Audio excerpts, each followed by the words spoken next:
Hey everybody, what's the good word? Here I am with another video. This is the type that I haven't made in a while. It's a vinyl finds of all kinds, which basically for me means it's non-Beatles, okay? Anything I've been picking up that's non-Beatles. Now, I haven't been getting around as much as I was able to. I haven't been doing well lately, so nothing serious, but I just haven't been able to get to my record store or anything.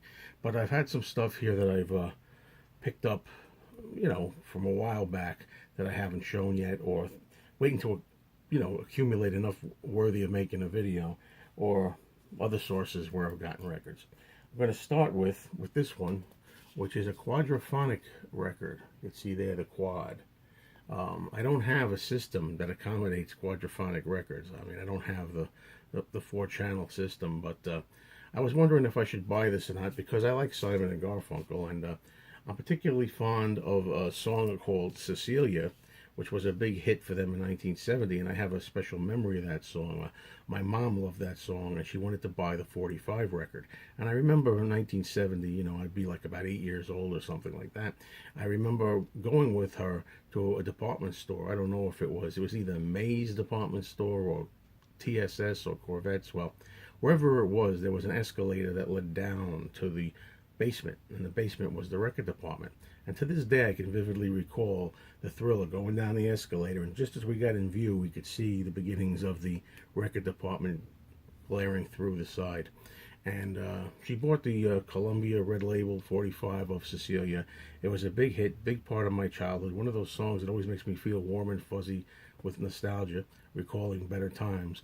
And anyway, when I found this record a while back now, I did listen to a little of it there to hear if it was worth buying. And I played Cecilia, and to me, I heard some nuances that were different from the version I was so accustomed to. So I thought that was enough for me to pick it up. I haven't heard the rest of the record yet. Um, you know, and you can see it's on the gold Columbia label there. So I'll take a chance with this one. Okay, the next one is an upgrade. This is an upgrade of a record that's perfect for Halloween time. We'll be coming to Halloween before you know it. Zacherley's Monster Gallery. And who is Zacherley? Well, John Zacherley was a horror movie host before my time. He was in the 50s and early 60s. There's a picture of him back there. He would get on and kind of talk about the old horror movies, kind of spoof them, make some jokes. And he did some singing too. He put a lot of albums out. Of all the albums that I've heard of his, a few of them, this one, in my opinion, is his best album, the one that I most like. And this is an upgrade because I had a copy of this that originally had masking tape on the side here, and it's hard to find this album. So when I found one so nice looking like this and pretty near mint, I figured, let me get it.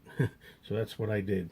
Zacherley used to be the host of the Chiller Theater Convention in New Jersey for many, many years, and he just passed away recently into his 90s, so he had a long life. Okay, now I talked a little bit with the Simon and Garfunkel album about when I was a kid. Well, I'm going to go back to when I was about 14 years old. This is from a song that I loved from my junior, sophomore, not freshman year of high school. When I was just getting into high school, this was a big hit.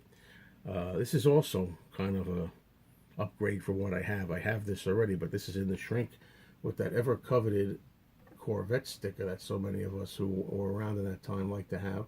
And it shows you the song there that I really grew up on in high school in freshman year. It says, include So Into You.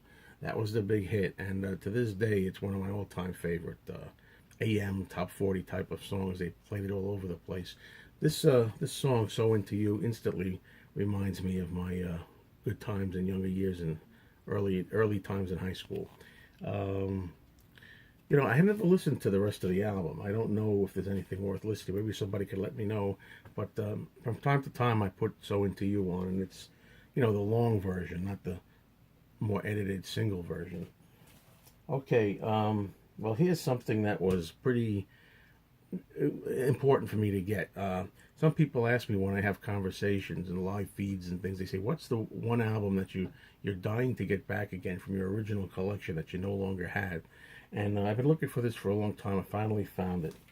And it's this album by Joan Jett and the Blackhearts. It's a bootleg album. It's called Jet Lag. And I had this in my original collection that I eventually sold and got rid of. My copy had a kind of a white cardboard with the picture here. This is a, dark reddish kind of brownish red cardboard. But this is an excellent recording of a concert. It's a double record set, 2 discs in here, 4 sides. And I played this a lot back in the early 80s when I first got it. It's just very good to be able to get this back again into my collection. It's usually very expensive if you can find it at all, but I was fortunate that I found this at a steal for a very low double-digit price. Low double-digit price. I'm going to stick with the theme of Joan Jett and the Runaways for a bit. Here's a cassette tape that I found. Joan Jett and the Blackhearts. It's the 1988 album Up Your Alley. Probably her most commercial album, I think. Had some hits off it. I Hate Myself for Loving You and Little Liar. And I'm not a big cassette guy, but these things are so cheap. When you find them for a dollar or two, or even $3, why not, Why the hell not put it into your collection? There it is, Up Your Alley. Now, the next album has a little bit of a story behind it, and I think it's interesting. Some of you who've been watching my videos might notice that, I haven't been able to get to the flea market lately because I haven't been feeling too well, but when I was getting to the flea market, I saw an album that was there. One of the vendors had it every single time, and I kept debating whether to get it, but I couldn't bring myself to pick it up. People kept telling me in the comment section, oh, you should pick it up, it's not a bad album, it's actually a good album. Sorry about the train, folks. But anyway, it was this album, and this is not the same copy. This is Cherie and Marie Currie. Cherie Currie was in the Runaways, one of the lead singers originally, and she made this album with her sister Marie, and it's called Messin' with the Boys. As you can see, it's in shrink wrap, and it's got that coveted Corvette sticker there. So I'm really happy to have that. I'm going to give it a chance because once I saw it in this kind of condition, see the purple capital label there? When I saw it in this kind of condition, I figured, I got it. Now I have to take it. And not only that, but I got it cheaper than it was at the flea market. I think the guy was asking $15 for this without the shrink. I got it for $10 with the shrink. So sometimes if you wait, it pays off. More often than not, as a lot of you collectors know, it does not pay off. A lot of times, if you wait, you lose what you want and somebody else picks it up. This worked out all right.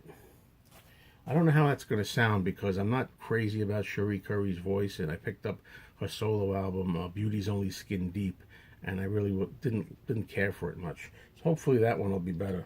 And this is the last item for this. It stays in the theme. Last item for this video. It stays in the theme of the kind of Joan Jett and Runaways. It's Suzi Quatro. And this is an upgrade, too, of an album that I have. It's a really cool album called Rock Hard.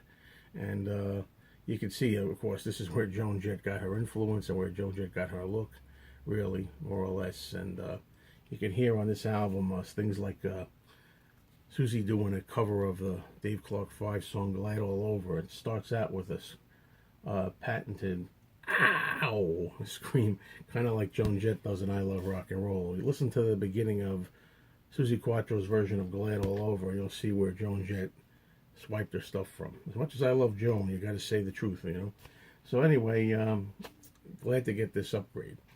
Well, that's it, folks, and I'll have some more regular videos coming, in the not too distant future. I'm planning hopefully some things for the weekend coming here, and I appreciate everybody for tuning in and spending some time with me. Thanks.